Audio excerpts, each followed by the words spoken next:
Saudamos os irmãos em nome de Jesus. Para a pregação da palavra de Deus, irmãos, vamos abrir a escritura no livro do profeta Miqueias, no capítulo 6. Oséias, Joel, Amós, Obadias, Jonas e Miqueias.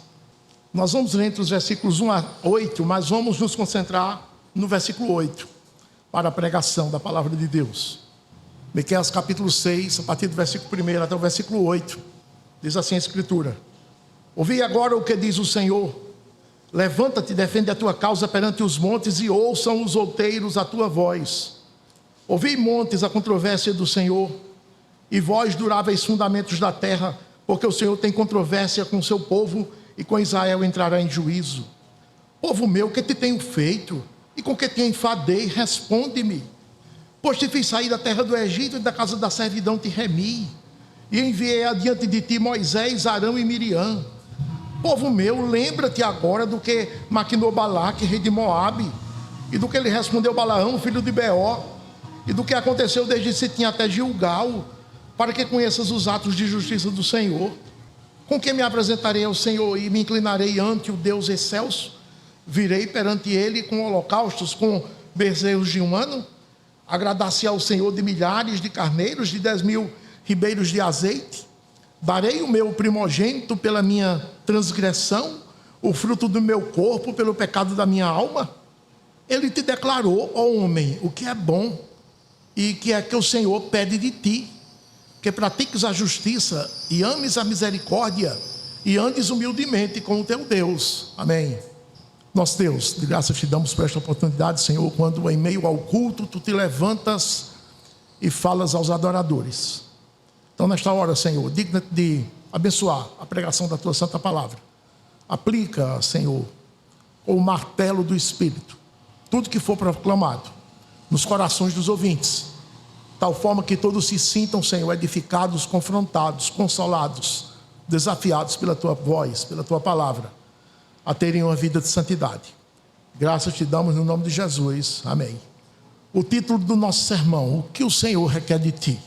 O que o Senhor requer de ti? Essa é uma pregação de santidade, de santificação. Em toda a escritura, desde o começo, que Deus exige santidade do seu povo. Sede santos, porque eu sou santo. Essa é a voz do Senhor a ecoar em toda a palavra de Deus. O Senhor salva um povo e exige desse povo santidade, porque antes esse povo vivia pela lei da carne. O que é a lei da carne? O que dá na telha, vamos fazer. O que dá vontade, vamos fazer. Era assim que a humanidade vivia. E Deus escolheu um povo para que um povo se separasse dessa lei da carne e vivesse segundo a lei de Deus. E qual é a lei de Deus? A lei da santidade. A lei de uma vida separada do pecado, considerando que pecado é a transgressão da lei. E Deus escolheu esse povo e Deus pelejou com esse povo. Esse povo havia tempos em que se aprumava na vida de santidade, mas havia tempos em que esse povo se desviava da vida de santidade. Mas Deus sempre insistiu, mandando castigos, mandando provações, mandando profetas, mandando exortações, para que o povo voltasse à vida de santidade. Uma vida sem ser de santidade não agrada ao Senhor. E o Senhor quer se agradar do seu povo. De todos os povos da terra, eu só posso me agradar do meu povo. O meu povo precisa viver em santidade. Então essa sempre foi a peita, a peleja do Senhor com o seu povo, para que o seu povo vivesse em santidade. Nesse episódio daqui, o povo de Israel está vivendo pela lei da carne. O povo de Israel e o povo de Judá. O povo de Judá era a nação do sul, a nação que permanecia fiel a Deus, mas também estava pecando muito. O povo de Israel, nesse contexto aqui, já estava em disciplina, na iminência de ser excomungado e ir para o cativeiro. E Deus levanta o profeta Miqueias, um profeta do sul, para profetizar tanto ao norte como ao sul. Exortar o povo a voltar para a santidade, porque somente a santidade agrada a Deus. Isso já acende, né, irmãos, o nosso alerta. Se você não está vivendo uma vida de santidade, você não pode agradar a Deus. Deus está insatisfeito com você, Deus está contra você. Mas aquele que vive em santidade vive no agrado de Deus, vive debaixo da bênção de Deus, qualquer que seja a sua vida, qualquer que seja a sua dificuldade. Ele vive debaixo da vontade e do agrado de Deus. Então Então o profeta exortava: vocês estão pecando. Deus está muito insatisfeito com vocês. Deus quer que vocês voltem à santidade. E o povo, irmãos, mas nós temos vivido uma forma correta de vida. Como se vocês vivem oprimindo o pobre? Como se vocês, poderosos, vivem comprando sentenças? Como que vocês, juízes, vivem vendendo sentenças? Ganhando suborno para alterar, inverter a justiça, inocentar o culpado e culpar o inocente. Como vocês estão vivendo de santidade? Mas nós estamos indo para o culto. Todo dia do Senhor a gente está lá, cumprindo a liturgia que Ele prescreveu. Estamos levando os nossos azeites, os nossos sacrifícios. Se Ele estiver insatisfeito, a gente ainda pode fazer mais. Pode fazer como as demais pessoas fazem: trazem seus filhos e sacrificam seus filhos nas mãos de um Deus enrubescido chamado Moloque. Um Deus ficava rubro de tanto fogo. Quando estava na maior temperatura, colocava os filhinhos ali, o primogênito ali, sobre os braços daquele Deus. A gente pode, se é isso que Deus quer, nós estamos dispostos até a fazer isso. Ai, Miqueias disse: vocês não entenderam nada da palavra de Deus. Deus quer sim um culto, mas um culto conforme Ele prescreveu. Mas Ele não quer somente um culto conforme Ele prescreveu. Ele quer muito mais. Ele quer uma vida que seja vivida e que o resultado dessa vida vivida seja o culto. Aí, isso eu quero. Eu quero que cada um de vocês viva no dia a dia. Domingo, segunda, terça, quarta, quinta, sexta, sábado. Domingo, segunda, terça, quarta, quinta, sexta, sábado. Vivam a santidade nesse tempo. E no dia do Senhor se juntem para me prestar culto. Aí sim eu vou me agradar profundamente de vocês. Mas só o culto, só a liturgia, negativo. Quando você sai por aquelas portas, como você tem vivido? Você tem obedecido a minha lei? E o povo ficou, irmãos, calado nesse tribunal aqui. Então o nosso propósito é relembrar para os ouvintes nesta oportunidade que Deus nos escolhe para a salvação, mas exige a contrapartida que vivamos uma vida santa, porque na salvação Ele nos capacita a vivermos em santidade, separados do pecado. E é exatamente isso que o texto de hoje vai nos dizer, especificamente no versículo 8, que nós vamos ler novamente. Ele te declarou, ó homem, o que é bom e o que é que o Senhor pede de ti, que pratiques a justiça e ames a misericórdia e andes humildemente com o teu Deus. Então, o que é que o Senhor requer de ti é o título do nosso sermão. Então, em primeiro lugar, está bem claro no texto, Ele exige que você pratique a justiça. Quando Ele diz assim, Ele te declarou, ó homem. Vocês estão me perguntando o que é que eu quero de vocês? Eu já disse isso faz muito tempo. Desde o tempo do Sinai, da lei, que eu já disse a vocês o que é que eu quero de vocês. E desde aquele tempo até o dia de hoje eu continuo dizendo através da voz dos meus profetas o que é que eu quero de vocês. Vocês vêm me perguntar o que é que eu quero de vocês. Eu já declarei o que é que eu quero de vocês. Ele já te declarou, homem, o que é que o Senhor quer, o que o Senhor pede de ti. Primeira coisa, que pratiques a justiça. A justiça, irmãos, significa a lei do Senhor. Praticar a justiça, esse verbo aqui, praticar, conforme foi escrito, ele diz, é um modo de vida, é uma ação contínua. Não é você praticar a justiça agora e mais tarde, não. Mas você viver um modo de vida praticando a justiça. Pratiques a justiça. E o que é a justiça? É a lei do Senhor. Que lei do Senhor? Os 10 mandamentos. Aqueles que nós conhecemos tão bem, irmãos, os 10 mandamentos. Então, os 10 mandamentos, irmãos, exigem 10 honras, 10 obediências, 10 apreços, 10 continências para os militares que estão aqui. 10 continências eu exijo de vocês. Nós sabemos que a lei de Deus, ela tem 2 partes, a primeira parte e a segunda parte. A primeira parte são 4 mandamentos, a segunda parte são 6 mandamentos. E elas dizem respeito, cada mandamento, eles dizem respeito, cada mandamento desse, a uma honra devida a Deus. No primeiro mandamento ele diz assim: não terás outros deuses diante de mim. Isso é a honra devida à unicidade de Deus, ao caráter único de Deus. Ele é o único Deus, não existe outro Deus. Não, eu não tenho par, eu sou ímpar, eu sou único, eu sou exclusivo. Então nós precisamos ser justos para com Deus, não tendo outros deuses diante dele na nossa vida. O segundo mandamento diz assim: não farás para ti imagem de escultura. Isso é a honra, o respeito, a obediência ao caráter espiritual de Deus. A Escritura diz: Deus é espírito, ele não tem forma, ele não tem corpo, não pode ser representado. Respeitem esse caráter espiritual meu. É ser justo para com Deus quando você respeita o caráter espiritual de Deus. Você está amando o Senhor, está obedecendo o Senhor, agradando o Senhor. No terceiro mandamento ele disse assim: não tome o meu nome em vão. Isso significa o respeito, a obediência ao nome santo dele. O nome dele é santo. Jesus disse assim: quando vocês orarem, vocês digam assim: Pai nosso que estás nos céus, santificado seja o teu nome. É ser justo para com Deus nesse tocante ao seu nome. Não podemos usar o nome dele de forma vã, banal. Honrem o meu nome, amem o meu nome. No quarto mandamento ele disse assim: lembra-te do sábado para o santificar. Isso é a honra devida ao tempo, irmãos, porque esse mandamento quarto ele diz respeito ao trabalho e ao descanso. Ao trabalho e ao descanso. Ele começa assim: lembra-te do dia de sábado para o santificar. 6 dias trabalharás. Ele está enaltecendo o trabalho. Então o quarto mandamento nos lembra do trabalho e nos lembra da guarda do dia do Senhor.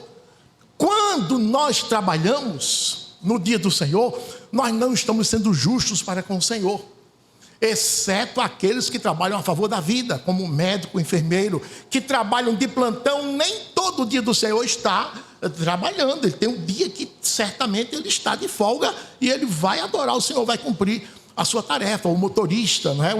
O enfermeiro, o pessoal da saúde, o policial, o pessoal de bombeiros, aqueles que trabalham em serviços essenciais à manutenção da vida. Mas guarde o dia do Senhor. Já lhe dei 6 para você trabalhar e fazer toda a sua obra.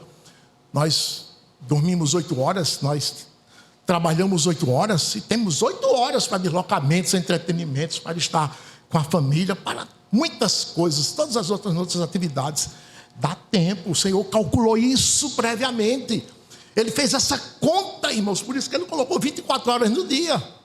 Se não fosse suficiente, ele tinha feito o dia com 30 horas, ou com mais horas. Mas ele calculou, ele fez uma conta na eternidade. 24 horas serão suficientes para que as pessoas honrem o tempo, obedeçam o tempo que eu lhes dou. Então, ser justo para com Deus é praticar esses 4 mandamentos da primeira parte da lei. Mas aí tem a segunda parte da lei, que também representa o caráter de Deus, que significa ser justo para com Deus. Foi Deus quem legislou. Diz assim: honra teu pai e a tua mãe. Ele usa pai e mãe porque quando a criancinha nasce, que abre os olhos, as primeiras autoridades que vêm diante de si, pai e mãe, ou mãe e pai, pela ordem. Então quando a criança aprende a honrar pai e mãe, ela será uma criança respeitadora de toda e qualquer autoridade. E ela vai entender que toda e qualquer autoridade vem de Deus, é delegada por Deus, porque homem nenhum tem autoridade em si. Deus é quem dá autoridade às pessoas. Então quando ela respeita o pai e a mãe em casa, honrando, temendo, ela está temendo, respeitando e honrando e amando a autoridade do próprio Deus. Embora seja um mandamento das relações humanas, o 5º mandamento. Mas aí vem o 6º mandamento: não matarás. Esse é o respeito pela vida. Desde Gênesis que o Senhor disse: se um animal matar um homem, eu requeiro a vida desse homem, desse animal. Esse animal tem que ser morto. Desde o Gênesis 6 que Deus disse isso. Gênesis 9, melhor dizendo, depois do dilúvio, ele disse a Noé. Então a vida, irmãos, é um dom de Deus. Ela deve ser prezada, deve ser amada, deve ser respeitada, a minha e a do próximo, a minha e a do próximo. Deus quer isso, Deus ordena isso. Quando nós respeitamos a vida, nós estamos sendo justos para com Deus, estamos sendo justos para com o nosso próximo. Mas como a lei é de Deus, é justiça para com Deus. Eu quero que vocês sejam justos. Eu exijo, diz aqui a primeira lição, eu quero que vocês pratiquem a justiça. Não podem viver desmerecendo a vida humana de forma nenhuma. É óbvio, irmãos, que a lei pode tirar a vida depois de um julgamento, né? Nós também podemos tirar a vida se for em defesa pessoal, em defesa da própria vida.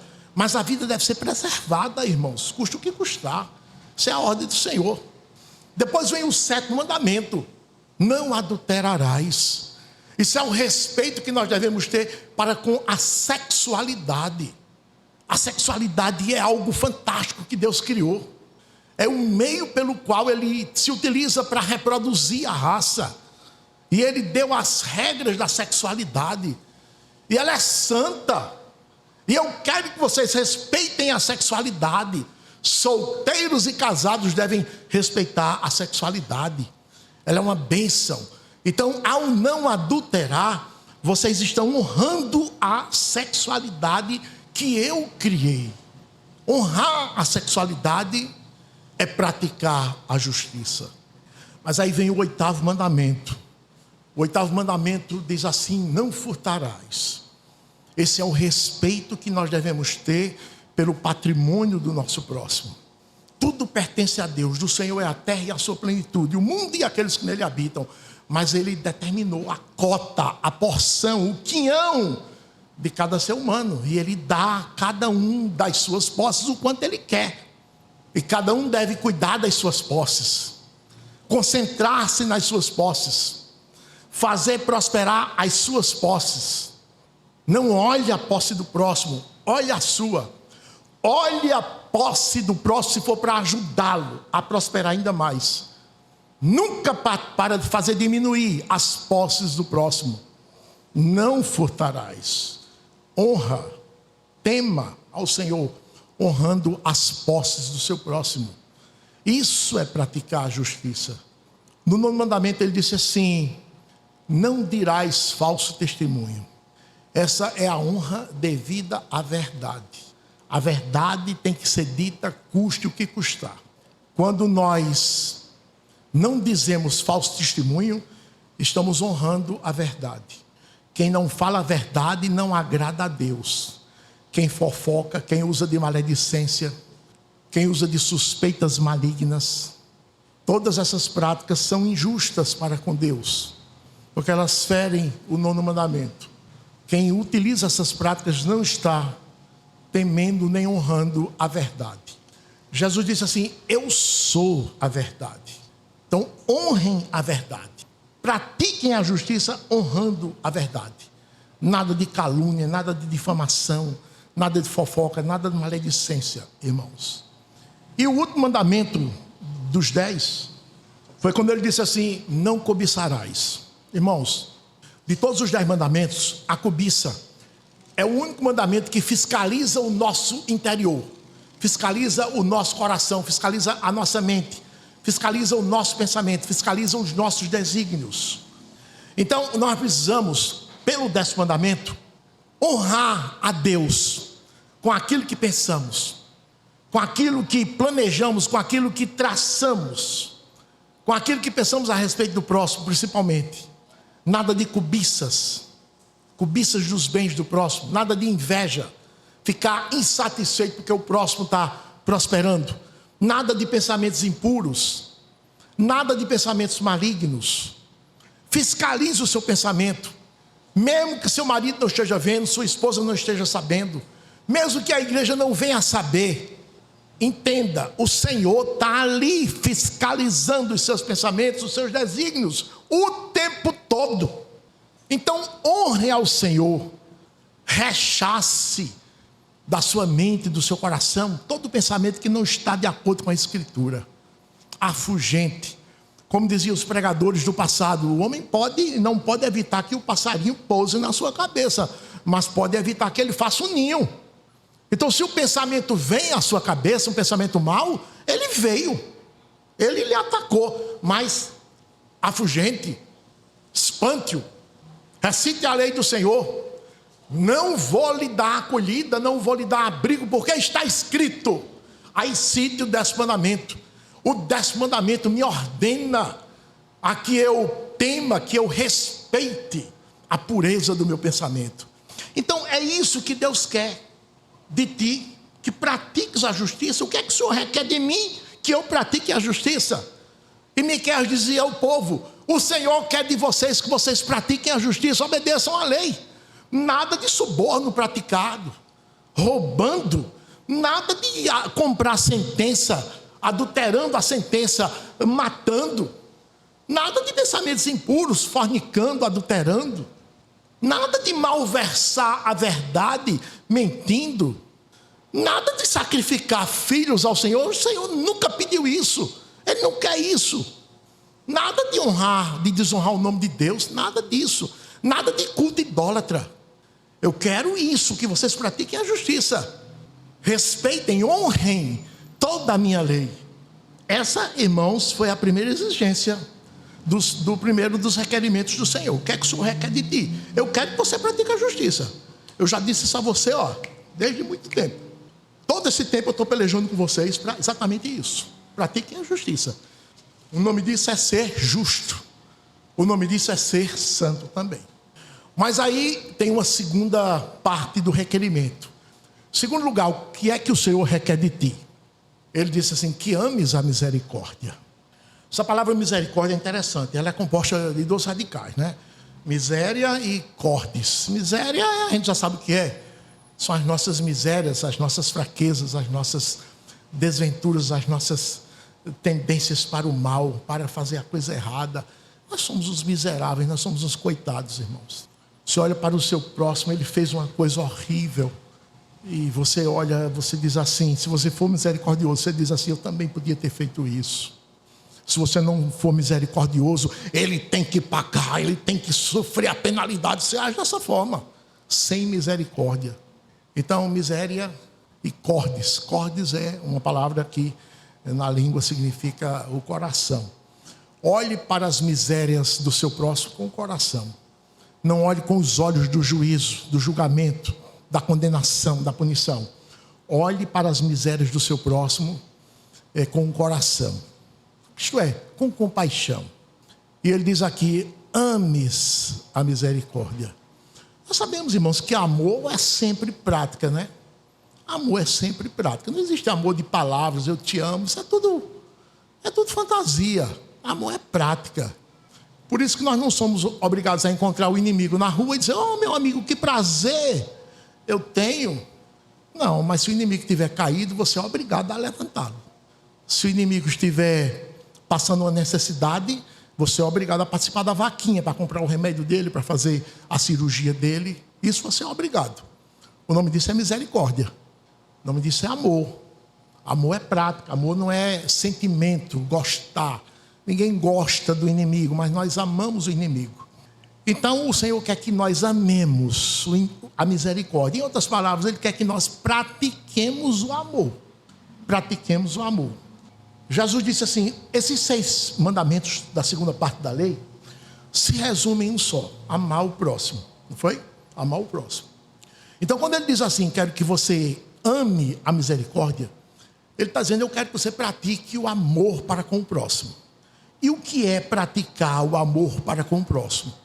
Primeiro é o 5º mandamento: você respeitar as autoridades, respeitar o pai, respeitar a mãe em casa, principalmente quando são idosos, passar na casa deles continuamente, cuidar deles, fiscalizar os remédios que eles estão tomando. Isso é honrar o pai e a mãe. Obedecer ao guarda noturno da rua, ao vigilante da fila do banco, ao guarda, ao policial, ao delegado, ao juiz, qualquer que seja a autoridade. Diante das cãs te levantarás. Nunca fique sentado para apertar a mão de uma pessoa de cãs. já embranquecidas. Diante das cães te levantarás. São detalhes do 5º mandamento, irmãos. Eu quero que você ame fazer isso. Ame, goste, pratique isso como modo de vida. Com relação ao 6º mandamento, eu quero que você ame não matar. Ame não matar, goste de não matar. Tome os seus remédios. Recuse a sobremesa se você está pré-diabético, aquelas guloseimas dulcíssimas. Recuse. Tome os remédios na hora certa. Você está cuidando de si. Está evitando o suicídio. Faça os exames. Atenda às prescrições médicas. Com relação ao próximo, acuda seu pai, acuda sua mãe, seu irmão, sua irmã.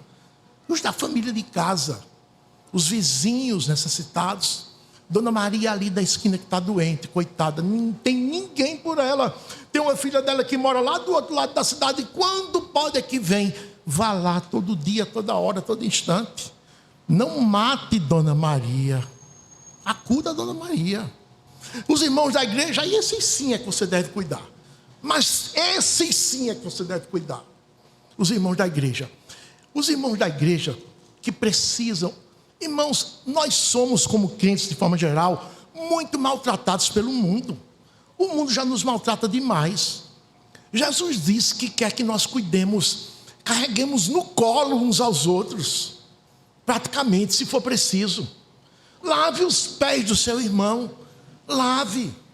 A gente lembra que na quinta-feira, quando Jesus celebrou a Páscoa com os discípulos, naquela quinta-feira de tarde, ali em Jerusalém, os discípulos tinham ido pela manhã preparar a Páscoa e fizeram todos os preparativos, 100%. Mas na hora que chegaram, esquecemos do escravo que fica à porta para lavar os pés dos convidados. Esquecemos do escravo. E agora? Eu não vou ficar na porta com a toalha aqui, uma bacia d'água, para ficar lavando esses pés empoeirados de Pedro, de João, de Tiago, de Bartolomeu. Vou nada. É melhor a gente tirar como se tivéssemos esquecido. Aí eles entraram todos caladinhos, os que prepararam a Páscoa, né? E ninguém reclamou nada, sabe? Jesus também entrou. Quando sentaram à mesa, Jesus se levanta, tira a capa, escora, coloca uma toalha aqui e pega uma bacia d'água, se agacha e lava os pés de todos eles. Irmãos, que vergonha. Que vergonha aqueles homens tiveram. Nós não nos achamos dignos ou indignos a tal ponto de nos agacharmos para lavar os pés uns dos outros. Já que esquecemos do escravo que fica à porta, de contratar o escravo, normalmente era um velho já que não tinha forças para fazer umas coisas operosas, né, de grande porte. Então ele ficava ali lavando, recebia um dinheirinho para ficar lavando os pés ali. Nós não esquecemos e deixamos para lá, e nós não nos achamos indignos o suficiente para fazer isso. Aí Jesus foi fazer, irmãos. Fez, lavou os pés de todos eles. Quando terminou, se levantou, tirou a toalha, vestiu novamente a capa e disse: vocês entenderam o que eu fiz? Vocês me chamam Senhor e Mestre, fazem acertadamente, porque eu sou o Senhor e Mestre. E eu lavei os pés de vocês. Vocês não são maiores do que eu, assim como eu, enviado pelo Pai, não sou maior do que o Pai. Então vocês têm que lavar os pés uns dos outros, senão vocês não são meus discípulos. E lavar os pés uns dos outros, irmãos, aqueles pés muitas vezes empoeirados, grudentos, cheios de chulé. Temos que lavar, irmãos. Vá lavar os pés do seu irmão. Então Jesus quer que nós tratemos os nossos irmãos da igreja dessa forma, irmãos. E quando da igreja tem um irmão carente, aí sim é que Jesus quer que nós façamos por ele tudo o que for preciso. Mas tudo mesmo. Inclusive lá no dia do juízo ele vai contar o julgamento por conta disso. Eu tive fome, vocês não me deram de comer. Eu tive sede, vocês não me deram de beber. Quando, Senhor? Quando? Quando eu, naquele irmãozinho, precisei e você não me acudiu, eu estava ali, aquele irmãozinho lá era eu. A identificação dele com os crentes é tão forte que ele, você deixando de fazer o bem ao irmão, está deixando de fazer o bem a Jesus. Vão lá para a esquerda, vão para o inferno. Vocês não têm parte comigo não. Vocês não me acudiram. Evidentemente que a salvação não é pelas obras, mas quem é agraciado pratica a misericórdia com relação ao 6º mandamento: não matarás. Então, Cuide da vida do seu irmão, cuide da vida do seu próximo, cuide da sua vida. Isso é amar a misericórdia. Com relação ao 7º mandamento que nós vimos, a honra devida à sexualidade, ele disse assim: o sexo é do casamento, nem antes, nem fora, nem casamento sem sexo. O sexo é do casamento, nem antes, nem fora do casamento, nem casamento sem sexo. Que coisa, Senhor, está certo, estou entendendo. E nós solteiros não temos nenhuma responsabilidade com o sexo, não. Tem. Solteiros têm que ficar castos até o casamento. A lei é para todos. Isso é amar a misericórdia. Deixe a pornografia. Deixe as palavras, as piadas imorais. Principalmente aquelas que usam o nome de Deus. Cuidado no seu olhar. Cuidado no que você se delicia em ouvir. Nós estamos cercados pela deturpação sexual. As crianças de 8 anos já têm um celular. Acessam tudo e mais alguma coisa que você nem sabe. Você dá o celular para o seu filho para ele ficar entretido. Enquanto você faz as tarefas, enquanto vê a novela, enquanto vê isso, faz aquilo. E o seu filho está sendo corrompido. Então cuide de você, cuide da sua família. O temor, o respeito pela sexualidade é para solteiros e casados, para casados e solteiros. 8º mandamento: cuide do seu patrimônio. Coloque os olhos no seu patrimônio. Faça render o seu patrimônio. Ajude o seu próximo a melhorar de vida. Isso é não furtar. Você sabe que seu próximo precisa de um empurrãozinho. Você sabe, está nas suas mãos o fazê-lo. Dê esse empurrãozinho. Não, mas se eu der esse empurrãozinho, ele vai prosperar. Ele pode prosperar, que o ramo dele é o mesmo do meu. Faça isso.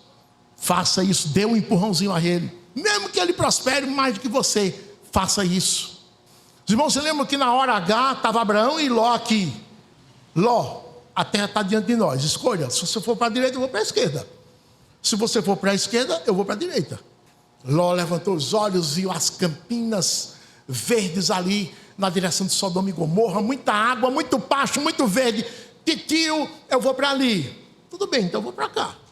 Foi para um lugar pedregoso, irmãos, com rebanhos muito maiores, com riquezas infinitamente maiores do que as riquezas de Ló. Mas ele foi. Deus abençoou Abraão. Ló foi parar dentro de Sodoma com a família. Casou com uma mulher ímpia de Sodoma.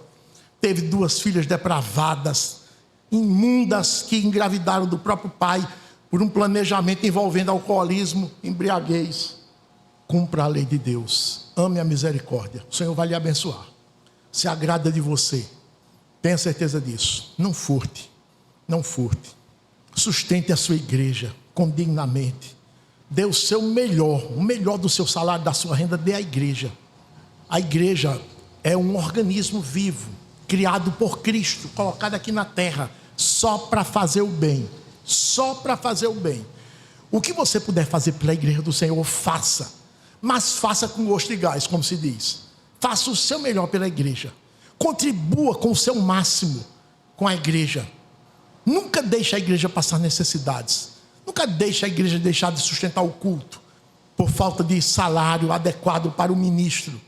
Nunca deixe que a igreja vá se reunir ali debaixo de uma caverna, se bem que Deus aceita um culto feito na caverna, mas porque não teve condições de pagar o aluguel, quando eu podia contribuir para isso e não o fiz, de um prédio qualquer. Nunca deixe os irmãos passarem necessidade. Nunca deixe, irmão. Nunca roube o Senhor. O povo que critica o dízimo, e hoje tem uma multidão incalculável que critica os dízimos e as ofertas e as contribuições para a igreja. Não se trata, sabe, irmãos, de dinheiro, não. Se trata de apego ao dinheiro. Eles são apegados a dinheiro, eles são idólatras, irmãos. Deus deles é o dinheiro. Por isso que eles não contribuem com a igreja. E ficam arrumando todo tipo de argumentação. Eu vou lá engordar pastor preguiçoso, eu vou lá fazer isso, vou lá fazer aquilo, cada um se vire. São os argumentos. E a carne sabe como argumentar. Mas o Senhor é o dono de todas as coisas. Tudo que tem nas suas mãos é dele. E você nem imagina, nem sabe, nem considera. Um brinco, um anel que está nos seus adereços é do Senhor. O sapato que você usa, a cédula que você tem na carteira, o dinheiro que você tem no banco, é tudo do Senhor. Não seja tolo, não seja bobinho não seja como um avestruz, que é o menor perigo, o sinal de perigo, ele enterra a cabeça, deixando o corpo imenso lá de fora. Não seja tolo, seja sábio, faça aquilo que Deus mandou, contribua. Dinheiro é para ser usado aqui nessa terra. Os homens ricos que deixam fortuna, eles amealharam aquela fortuna, irmãos, com um esforço tremendo, nunca usufruíram dela. Deixa para os filhos brigarem na justiça, na bala, terminam no cemitério, outro no hospital, outro na cadeia. É assim. E você na tumba, no inferno, porque viveu e morreu amando dinheiro.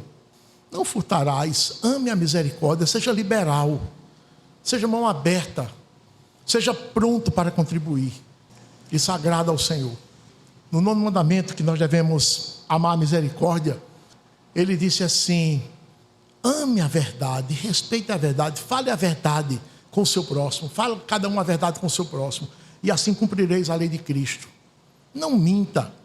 Muitas vezes os homens se colocam em situações, irmãos, de propósito, sabe, que precisam mentir para poder sair daquela situação. Não faça isso. Não haja de tal forma que precise mentir para se justificar. Fale a verdade, mesmo que custe o seu emprego, mesmo que custe prejuízo aos outros. Fale a verdade.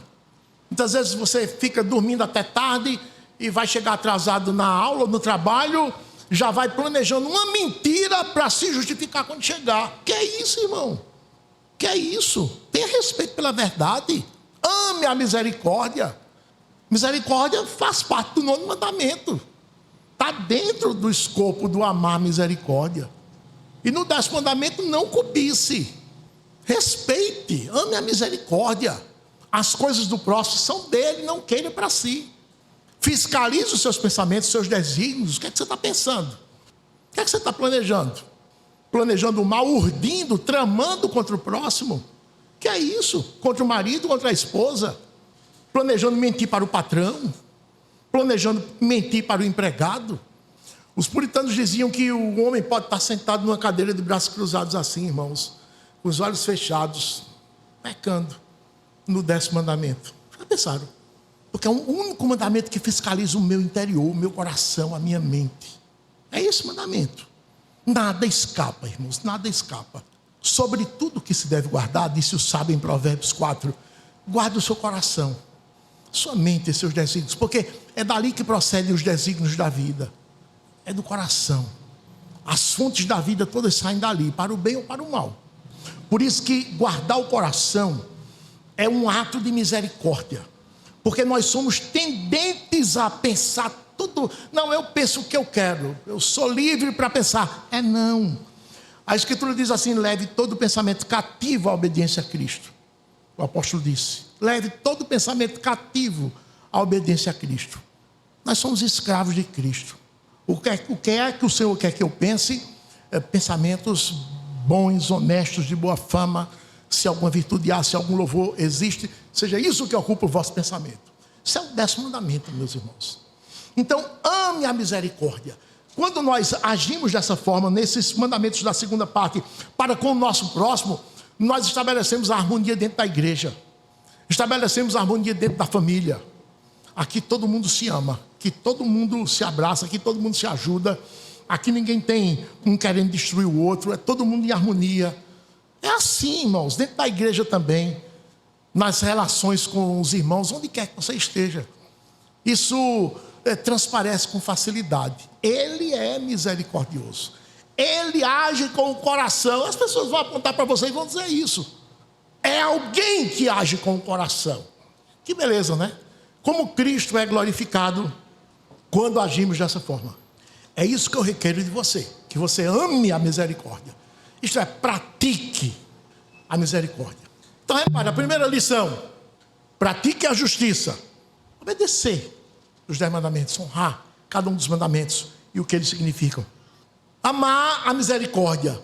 Ele se refere à segunda parte da lei. Na terceira lição, o que é que ele requer de você? Que você ande humildemente com o Senhor.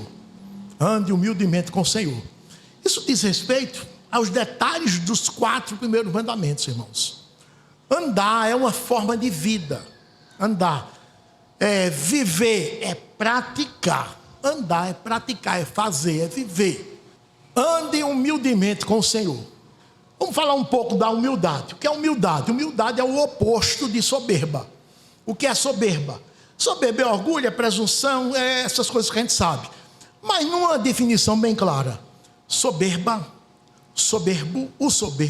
é aquele que é adorador de si mesmo. Ele não adora Deus, não adora mais ninguém, só adora a si. Esse é o soberbo. O soberbo não tem humildade.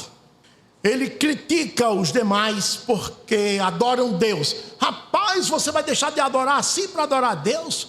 Vai deixar de fazer a sua vontade para fazer a vontade de Deus? Que homem é você, rapaz? Seja você mesmo, seja autêntico. Ele usa palavras até convincentes, bonitas, elogiosas. Seja autêntico, pense por si. Você tem capacidade de pensar, rapaz. E vem toda aquela, né? Mas ele adora a si mesmo. Nunca ele vai descer do trono dele para dizer: Deus, ocupe o trono da minha vida. Jamais ele vai dizer isso. Se Deus chegar, eu quero dominar a sua vida, desça do trono que eu quero subir. Aqui de jeito nenhum o Senhor manda. Por isso que Paulo vai dizer que o ímpio, quando escuta a palavra de Deus, ele acha aquilo loucura. Acha loucura, irmãos. Quer dizer, ele quer que eu saia do trono da minha vida para ocupar. Ele quer deixar de me fazer, quer que eu passe de rei da minha vida para servo dele. Mas isso é uma piada. Isso é história para boi dormir. O soberbo é esse. Sabe quantas vezes ele vai andar humildemente com o Senhor? Nenhuma. Para andar em humildade diante do Senhor, primeira coisa, você não tem vontades. Você é servo. Servo não tem vontades. Servos fazem a vontade do seu Senhor. Não tem vontades. Segunda coisa, está disposto a obedecer o tempo todo. Eu sou servo do Senhor. Meus olhos estão postos no Senhor, como os olhos do servo estão postos nas mãos do seu Senhor. Como os olhos da serva estão postos nas mãos da sua senhora. Fico só esperando as ordens. Quando ele fizer assim, eu cumpro. Esse é o servo. Mas aquele que é cheio de vontade, esse é o soberbo. E as igrejas, olha, estão cheias de pessoas assim. Cheias de vontade. Só fazem o que querem. Não sabem, irmãos, que membro de igreja é membro do corpo de Cristo. Qualquer membro do corpo só faz a vontade da cabeça. Não tem vontade pessoal. O dedo não pode fazer o que quer. Faz o que a cabeça quer. O pé, o nariz, os olhos olham para onde a cabeça manda. Você escuta o que quer. Então, andes humildemente com o Senhor. Então, detalhando. Primeiro mandamento: não tenha outros deuses além de mim. Então, você não pode amar dinheiro. Não pode amar marido mais do que a mim. Você não pode amar a esposa mais do que a mim. Eu conheci pessoas que disseram assim: meu marido vai sair da igreja, eu também vou sair. Em nome da harmonia do lar. Você vai fazer isso. Você vai amar o seu marido mais do que a Cristo. Não sei se é isso não, sabe, pastor, mas vou seguir meu marido. Ele vai sair da igreja, eu vou sair também, em nome da harmonia do lar. Se lá vai se tornar um caos, irmãos, um caos. Porque quem deixa Cristo entra no caos imediatamente. E a esposa que seguiu o marido vai seguir para o marido para o caos, para a destruição. Então não tenha marido como Deus, não tenha esposa como Deus, não tenha filho como Deus. Quantos filhos na história desta terra Deus já tirou porque estavam atrapalhando a adoração dos filhos verdadeiros dele? Deus tira. Pessoas que adoram o filho: não, meu filho é tudo para mim, se tirar meu filho, tira a minha vida. Por quê? O filho, o filho é o Deus dela, dessa mãe, desse pai. Então Deus tira. Não brinque com Deus. Deus é fogo consumidor. Ele não admite concorrentes. Não admite, ele odeia concorrentes. Odeia outros deuses que se tem além dele. Nos ímpios ele não está nem aí, mas nos crentes, irmãos, ele fica brabo. Ele fica uma fera. Ele não gosta de idolatria na vida dos crentes. Adorar dinheiro, adorar carro, adorar propriedades, casas, adorar a si mesmo, irmãos. Olha, ande em humildade diante de mim. Enoque, a Bíblia diz: Enoque andava com Deus. Noé andava com Deus. O apóstolo Paulo disse em Gálatas 6,5: andai no Espírito. Isso é andar com Deus, irmãos, em humildade. Eu sou servo, estou aqui carregando a pasta dele, olhando para ele. O que ele mandar eu fazer, eu faço. É assim que é para fazer. Estão vendo, irmãos, como nós lutamos contra a carne? Tudo isso é desafio para nós, tudo isso. O segundo mandamento, ele disse: não terás outros deuses diante de mim. Não farás para ti imagem de escultura, melhor dizendo. Irmãos, nós prezamos muitas vezes até a nossa própria aparência, irmãos, que todo dia envelhece, todo dia apodrece. E a gente passa horas e horas na frente do espelho, dando retoque nisso, naquilo, se achando isso, se achando aquilo, tem que melhorar, tá aqui e tal. E vai para botox, e vai para isso, e vai para aquilo. Adoração da própria imagem, irmãos, muitas vezes. Claro que a gente tem que se preocupar, mas, irmãos, de forma secundária, não prioritária. Prioridade na minha vida é Deus. Não vou para a igreja hoje não, por culto de oração, porque marquei com o cabeleireiro para fazer um retoque aí, não sei o que eu não sei o nome direito. Não pode acontecer isso, irmãos. A prioridade da nossa vida é o Senhor. Então não faça imagem de escultura. Os antigos faziam transformavam Deus em répteis, em lagartos, né? em aves, em animais, em peixes, em cobras. Não faça isso não. Ande humildemente comigo. Não faça para você imagem de escultura nenhuma. No terceiro mandamento ele disse assim: ande em humildade comigo, honrando o meu nome. Quando você orar, ore pela escritura. Quando você pregar, pregue a escritura que está escrito.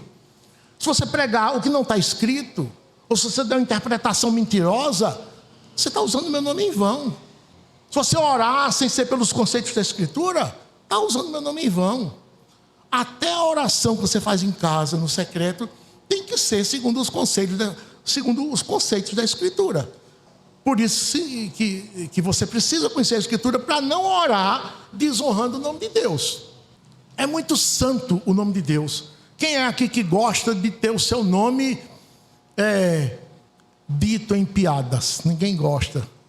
Você que é pecador, transgressor, não gosta. Imagine o Deus Santíssimo iria gostar se o seu nome fosse dito em piadas imorais, em gracejos. Desliga a TV, irmãos. Fecha o livro, que usa o nome de Deus de forma vã. Na sua vida, preze pelo nome do Senhor. Ande em humildade diante de mim. E o quarto mandamento, aí sim, irmãos, é o dia do Senhor. Esse é um dos mandamentos mais quebrados pela igreja do Senhor. Mais quebrados. É preciso que muitos Miqueias se levantem hoje em dia para gritar para o povo: ele já te declarou, homem, o que ele quer, o que o Senhor requer de ti. Que andes em humildade diante dele, guardando o quarto mandamento. Trabalhe, não seja preguiçoso. Trabalhe com empenho, mas não trabalhe para se matar. Trabalhe às 8 horas. Durma às 8 horas. Utilize as demais horas do dia para entretenimento, para diversão, para deslocamentos, de tal forma que tudo isso, o uso do tempo, você honre a Deus. Nunca diga estou sem tempo. Nunca diga estou sem tempo. E diga só se for para banalidades. Mas para coisas úteis, nunca diga estou sem tempo. Porque o Senhor fez um cálculo na eternidade. Ele quer que você honre o tempo, administrando bem o seu tempo. Dia do Senhor tem que ser sagrado para todo crente. Se não for, você coloca as suas atividades todas a perder. Vou terminar a terceira lição contando a história do comerciante inglês que trabalhava com pepitas de ouro e estava na África do Sul, foi visitar as minas, hospedou-se no melhor hotel na cidade do Cabo, e um dia lá ele disse: hoje eu não vou trabalhar, hoje estou cansado, estou muito rico, alma tens em depósito muitos bens para muitos anos, folga, regala-te. Se vestiu de uma roupa bem simples, colocou um chapelão, saiu do hotel para andar pela cidade, zanzar, como a gente diz, pela cidade. Colocou 7 pepitas de ouro num saquitel aqui, colocou um casaco por cima para esconder. Vou gastar essas 7 pepitas no que eu quiser. Saiu pelo saguão do hotel, a pé, nem táxi tomou. Começou a andar pelas ruas da cidade do Cabo, entra aqui, sai lá. Nada apetecia aquele homem. Nada agradava aquele homem. De repente ele entra numa rua erma, deserta. Está lá, irmãos, uma família de miseráveis. O homem, a esposa e 10 meninos. Aquela escadinha, todos maltrapilhos, sujos, imundos, cheios de pereba, feridas, grudentos. A mulher maltrapilha, coitada, os cabelos desgrenhados. O homem sem camisa, as costelas coladas aqui, o couro na costela. Ele olhou para aquela família assim com maior dó, com a maior misericórdia. Ficou olhando, até constrangeu. Aí, depois de um certo tempo, ele falou: eu vou fazer uma coisa com o senhor. E quando eu terminar de fazer, o senhor vai ser o homem mais rico da África do Sul. O senhor vai poder comprar a melhor fazenda, a melhor casa, vai poder comprar um avião, para viajar pelo mundo todo com a sua família, se hospedar nos melhores hotéis do mundo, poder colocar seus filhos nos melhores colégios, tratar nos melhores hospitais, quando estiver doente. E eles todos assim, admirados com a fala daquele homem. Aquele homem disse: está vendo aquela agência bancária ali? Apontou. Entre naquela agência, fale com o gerente em meu nome, dê a ele o que eu vou lhe dar. Quando o senhor sair dali, o senhor será o homem mais rico da África. Aí abriu o casaco, começou a tirar as pepitas do saquitel. Primeira, colocou na mão dele. Segunda, terceira, quarta, quinta, sexta. Essa aqui eu vou ficar para... Pode ser que eu precise, e ainda vou continuar a minha viagem. 6 pepitas de ouro. Uma fortuna incalculável. Aquele homem ficou maravilhado. E aquele comerciante se despediu deles e saiu, se afastando, e todos dando adeus e pulando e agradecendo. E aquele homem foi embora, continuou suas andanças. Quando entra numa rua lá, um beco escuro, esquisito, deserto, uma pessoa chega por trás com a faca. É um assalto. Passa tudo para cá, senão morre. Quando ele olha assim, quem era? O homem lá, o mendigo. Viu que tinha ficado ainda a 7ª pepita. Foi atrás dela. Não se contentou com mais 6. Foi atrás dela. Aquele homem, para não morrer, entregou a pepita. E ele saiu disparada. Nisso, por coincidência, ia passando a Rocan da África do Sul. A polícia motorizada. Aí aquele homem começou a gritar. E a polícia veio. O que foi? Aquele homem que vai correndo ali é um ladrão. Ele roubou uma pepita de ouro minha, agorinha. E a polícia foi atrás, prendeu aquele homem, resgatou 7 pepitas de ouro e devolveu ao comerciante. E aquele homem foi preso. As 7 pepitas de ouro são 7 dias da semana. O Senhor nos dá 6 pepitas de ouro para trabalharmos, fazermos a nossa obra. E tem uma pepita das 7 que ele disse: essa aqui é para você me dar. Essa pepita é o dia do Senhor. Como ele usou errado as pepitas, ele perdeu todas as pepitas.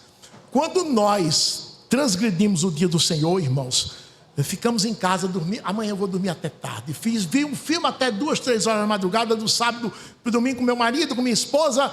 Acordamos sem. A gente vai para a igreja de noite. Mas o Senhor requer a adoração sua no dia do Senhor. Você está em casa. Cadê sua esposa, irmão? Vem à noite. Não, eu não perguntei se ela vem à noite. Eu perguntei: cadê? O pastor ficou em casa cozinhando, fazendo o almoço. Fazendo o almoço. Nossa, no sábado. Mas perdeu o culto por conta de fazer almoço. Não, chegaram vizinhos lá em casa, parentes lá em casa que vieram de São Paulo, há muito tempo que não víamos, e eles estão lá em casa, ela só vem à noite. Vizinhos. O Senhor disse no mandamento: nem um forasteiro das tuas portas para dentro, não deixe que ele atrapalhe, não. Não deixe que ele atrapalhe o seu dia do Senhor. Você vai ficar em casa, eu vou para a igreja, quer ir comigo? Se quiser, vamos, mas se você não quiser, fique em casa, a casa é sua, fica à vontade aí, que eu vou para o culto, eu vou adorar o meu Senhor e depois eu volto. Quando eu voltar, eu vejo o que é que eu faço aqui. É assim que é para fazer, irmãos. A própria expressão diz dia do Senhor, não é dia do pastor, nem é dia da esposa do pastor, nem é dia do irmão fulano, é dia do Senhor. Então, fazendo isso, irmão, nós estamos andando humildemente com o Senhor. Então eu concluo dizendo o seguinte: de nada cultuar se você não é o crente dessas práticas. Seu culto e nada é a mesma coisa. Você está perdendo tempo aqui. Cultuar sem ter uma vida de piedade, sem praticar a justiça, sem amar a misericórdia, sem andar humildemente com Deus. Sua vida está perdida, você está perdendo tempo, meu irmão. Agora, de tudo adianta o seu culto se você é um crente dessas práticas. É isso que Deus requer, exige de cada um de nós. Exige de cada igreja. Deus não quer apenas o nosso culto do domingo. Não quer apenas a nossa reunião de oração em meio à semana. Nem os nossos estudos bíblicos nas casas dos irmãos em meio à semana. Mas Deus requer uma vida contínua de prática da justiça, de prática da misericórdia. E de prática de um andar humilde com Ele.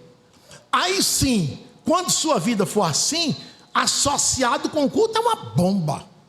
Você se torna um crente admirabilíssimo, porque você está agradando a Deus. É muito fácil cultuar, irmãos, é muito fácil. como nós estamos fazendo aqui. Cantamos os salmos, lemos a Escritura, estamos sentados aí, todos bonitinhos, cheirosos, perfumados. É muito bom isso, muito fácil também. O nosso desafio, irmãos, não é somente esse.